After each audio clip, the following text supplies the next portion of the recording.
बचपन से ही हमें सिखाया जाता है कि हमारा भारत एक ऐसा देश है जहां हिंदू, मुस्लिम, सिख, ईसाई सब मिलजुल कर भाईचारे से रहते हैं।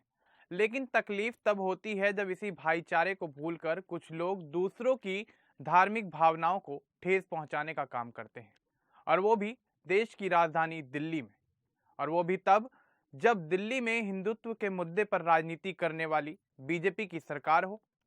दरअसल सोशल मीडिया पर एक वीडियो काफी तेजी से वायरल हो रहा है। इसमें देखा जा सकता है कि दिल्ली के लाजपत नगर इलाके में कुछ लोग धर्म के ठेकेदार बन के घूम रहे हैं और कुछ क्रिश्चियन महिलाओं को धमकाते हुए नजर आ रहे हैं। दरअसल क्रिसमस से ठीक पहले दिल्ली के लाजपत नगर इलाके से सामने आया यह मामला केवल एक वायरल वीडियो ही नहीं है, बल्कि यह आज के भारत में बढ़ती धार्मिक असहिष्णुता, भीड़ के दबाव और कानून व्यवस्था पर उठते सवालों की गंभीर तस्वीर पेश करती है। सोचिए, साल का वह समय जब खुशियां बांटी जाती हैं, लोग एक दूसरे को शुभकामनाएं देते हैं, बच्चे सेंटा क्लॉज की टोपी पहनकर मुस्कुराते हैं। उसी माहौल में कुछ महिलाओं को सरेआम घेर कर उनसे बदसलूकी की जाती है।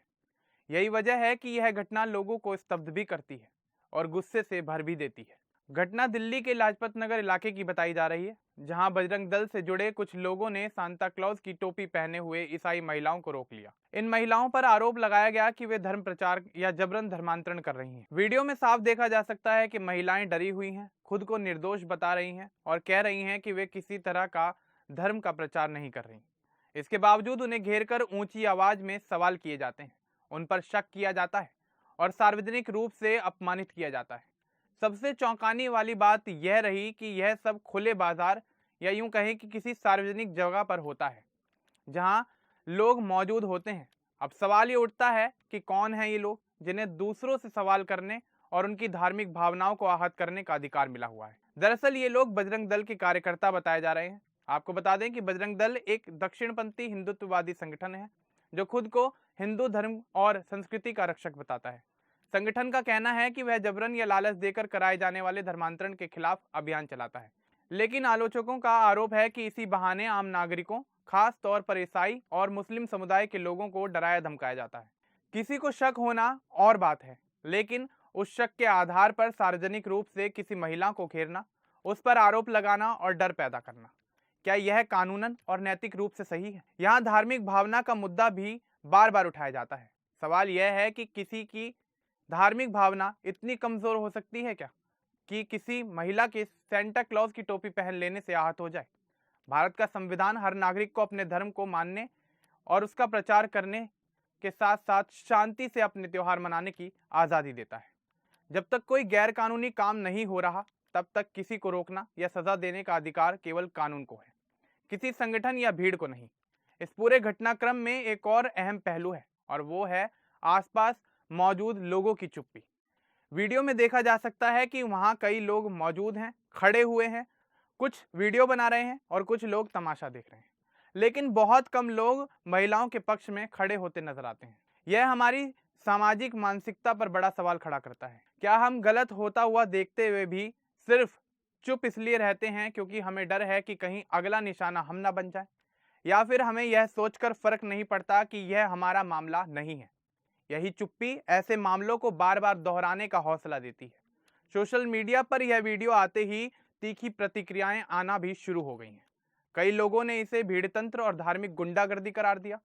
ट्विटर, फेसबुक और इंस्टाग्राम पर यूजर्स ने सवाल उठाया कि क्या यही नया भारत है जहां त्योहार मनाना भी डर के साए में होगा? कई लोगों ने यह भी पूछा कि अगर यही घटना किसी और समुदाय के साथ होती तो क्या प्रतिक्रिया अलग होती?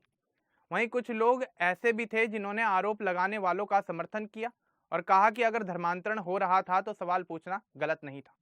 लेकिन बहस का केंद्र यही रहा कि सवाल पूछने का तरीका क्या होना चाहिए, कानून के दायरे में या सड़कों पर भीड़ बनाकर। इसके बाद सबसे अहम सवाल सामने आता है कि क्या इस मामले में कोई शिकायत दर्ज कराई गई और क्या किसी तरह की कार्रवाई हुई?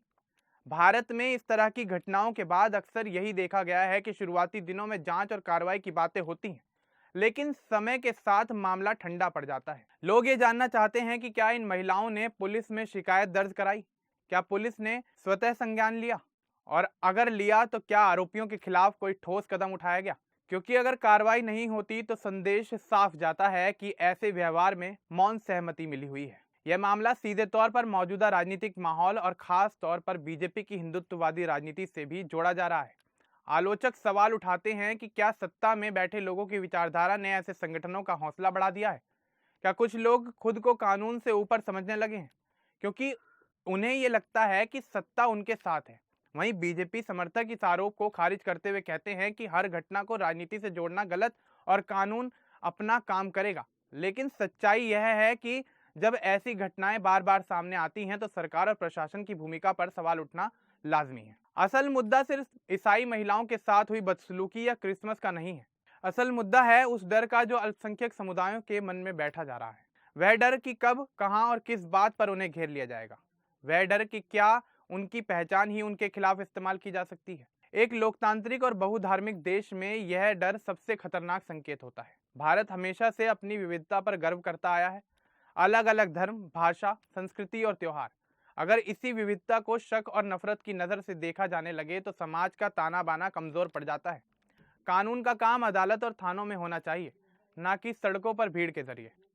और समाज का काम यह तय करना कि वह अन्याय के समय चुप रहेगा या आवाज उठाएगा। लाजपत नगर की यह घटना हमें आईना दिखाती है और साथ ही हमें यह पूछने पर मजबूर करती है कि हम किस दिशा में जा रहे हैं।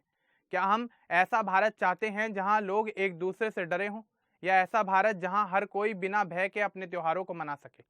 जवाब हम सबको मिलकर देना होगा, अपने व्यवहार से, अपनी आवाज से और अपने साहस से। इस पूरे मामले को लेकर आपका क्या कुछ कहना है हमें कमेंट बॉक्स में जरूर बताएं। बाकी इस तरह की और अपडेट्स के लिए हमारे चैनल को सब्सक्राइब करना ना भूलें। धन्यवाद।